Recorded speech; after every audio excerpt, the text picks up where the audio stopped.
Kæft, det her afsnit, det starter godt, mand.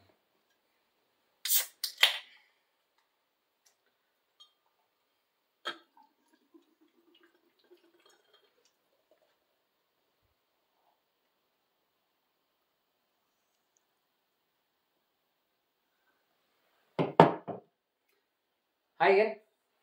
Det blev den 11. som blev i dag, som var den 11. det var. Og vi skal en tur jorden rundt med Mickey og Fedtmule.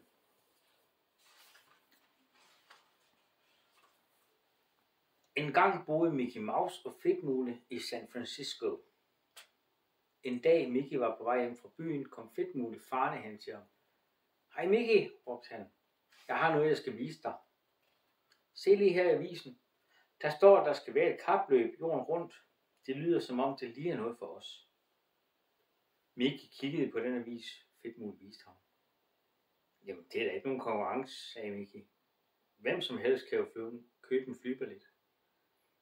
Nej, svarede Fedtmule. Hvis du læser videre i teksten om på næste side, vil du se, at ideen i det hele er, at man ikke må benytte flyvemaskiner. Ingen flyvemaskiner, udbrød Mickey. Jamen, hvordan så? Ja, vi kan jo bruge din gamle ballon, foreslog Fedtmule. Det var lige noget, der passede Mickey. Så tidligt næste morgen begyndte Mickey og Fedtmule at samle de forskellige dele til Mickeys gamle varmeluftballon. De lappede hullerne og pumpede ballonen op. Så fyldte de ballonkurven med proviant til en tur jorden rundt. Endelig skulle kapløbet starte. Der kom mange mennesker for at se Mickey og Fedtmule let. Mickeys nevøer Mick og Mack hoppede rundt af spænding. Op steg ballonen. Mickey og Fedtmule var meget spændte. Se et eventyr, de nu skulle på. Turen over USA gik helt perfekt. De krydsede Grand Canyon om natten, og de fløj omkap med en stor flok bøfler, der løb over prærien. Stor flok bøfler, stor flok bøfler, stor flok bøfler. Det er fandme svært at sige. De svævede hen over New Yorks skyskrabere. Fedtmule holdt nøje udkig med sin kigger.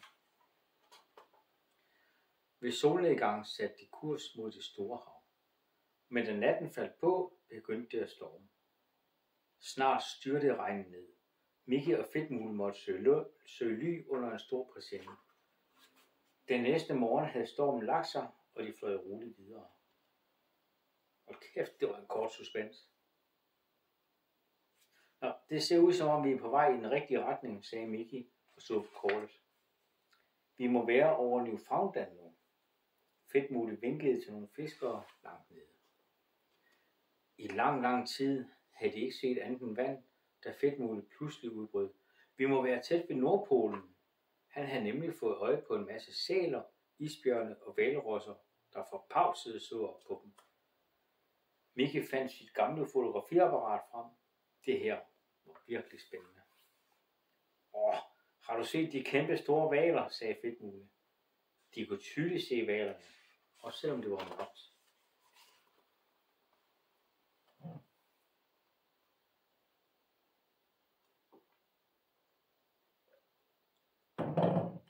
En kraftig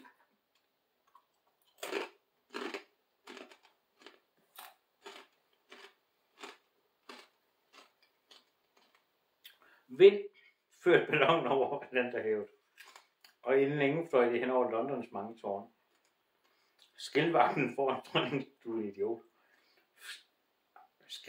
foran dronningens slot kiggede forbøffet op, og videre gik det. Nu kunne de se Hollands kanaler og vindmøller. Det her ser ud som Tyskland, sagde Mickey, da de så huse med spidse tage og mænd med store overskæg. Nu førte vinden dem sydpå. Snart tårnede høje, snedægte bjergtinder sig op forude. Vi må smide noget af lasten over bord, hvis vi skal op over de bjerge, sagde Mickey. Og 1, 2, 3 udrøg det meste af deres bagage, men de var ikke nok, og bjergtinden forude kom nærmere og nærmere. Bang, sagde det. Den store ballon ramlede lige ind i den sneklædte bjergside. Kurven væltede om på siden, og Mickey og Fedtmule røg ud. De landede i en stor snedrive og blev næsten helt begravet i sne. Snipperlis, var der så en, der sagde. Nej, det var en anden historie. Nej. Nå, ja, det var så enden på det kapløb, sagde Fedtmule lidt trygt. Sludder, sagde Mickey, og studerede ivrigt sit kort. Vi er jo allerede nået langt. Vi giver ikke op. De rejste kurven på højkant og fyldte den med så meget af deres bagage, som de overhovedet kunne finde. Mickey hoppede op i kurven. Fedtmule gav den et ordentligt puff, og så sprang han selv ombord. De bumpede i fuld fart ned ad bjerget. De kurede ned ad den sneklædte bjergside meget hurtigere, end ballonen kunne flyve. Til sidst landede de i en snedrive lige ved siden af jernbanestationen i en lille by. Der holdt et tog på stationen, klar til at køre.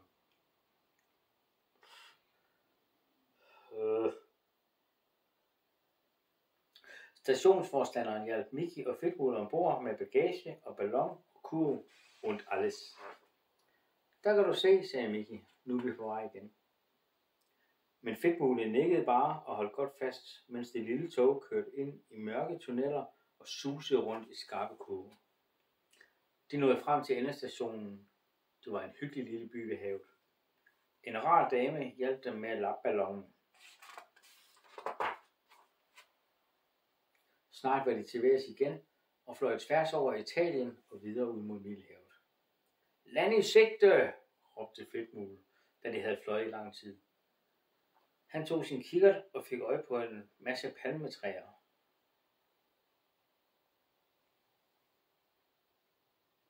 Hvordan fanden kan han få fand på øje på land i sigte, og så fald. Nå. På en bred flod så han nogle flotte sejlbåde.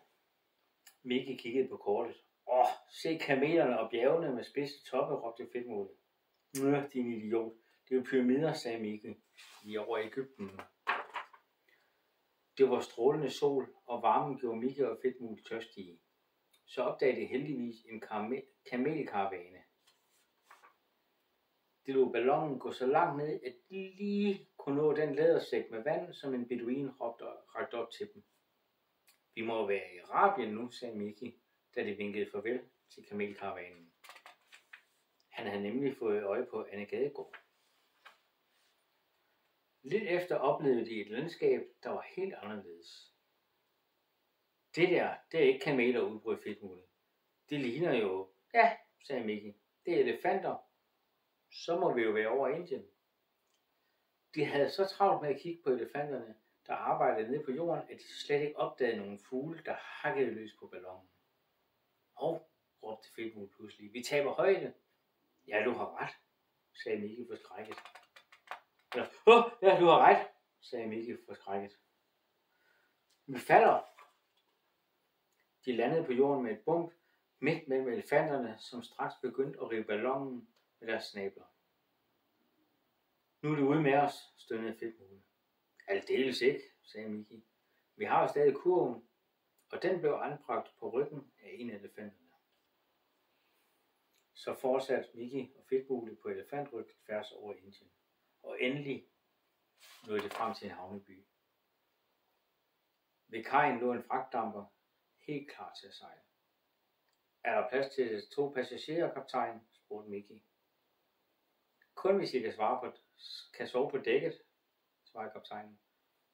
Fint, sagde Mickey, og så sejlede skibet, og Mickey og Fedtmule vinkede farvel til elefanterne.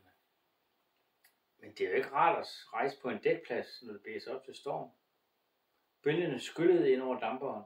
Alt på dækket røg over bord. Også Mickey og Fedtmule. De svømmede rundt, indtil de fandt deres kurv. Den kunne holde sig flydende. Vi bruger kurven som båd, sagde Mickey. Op med dig, Fedtmule. Det lykkedes også Fedtmule at redde nogle stumper af deres gamle ballon. Den spændte de ud mellem nogle planker, som de havde fisket op af vandet. Og nu fyldte vinden endelig sejlet. Efter mange lange og udmattende dage på havet, hvor de levede af fisk og regnvand, råbte Fedtmule pludselig. Land i sigte! Råbte Mickey.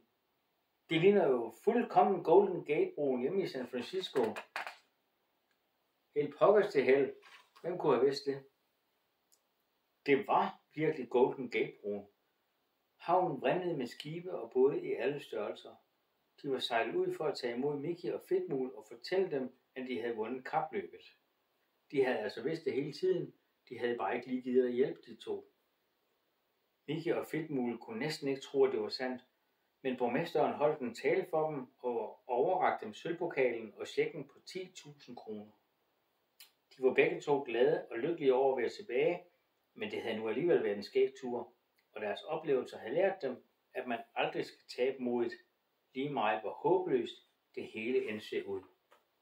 Og så tror jeg ikke, moralen kan skæres mere ud i pap. Rigtig glædelig 11.